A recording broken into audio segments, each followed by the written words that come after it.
ராகி லட்டு செய்கிறது எப்படின்னு பார்க்கலாம். முதல்ல 25 கிராம் முந்திரி, 25 கிராம் பாதாம் எடுத்து நல்லா ட்ரை ரோஸ்ட் பண்ணி வச்சுக்கோங்க. கரிஞ்சிடாமல் பார்த்துக்கோங்க, இல்லைன்னா டேஸ்ட் மாறிடும். 25 கிராம் வேர்க்கடலை இதோடு சேர்த்து வச்சுக்கோங்க.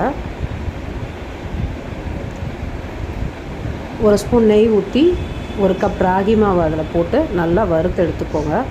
இதெல்லாமே மீடியம் ஃப்ளேம்லேயே வச்சு பண்ணுங்கள், அப்போ தான் சீக்கிரம் கரிஞ்சு போகாது. இந்த வேர்க்கடலை இதெல்லாம் மிக்ஸி ஜாரில் போட்டு நல்லா அரைச்சிக்கோங்க.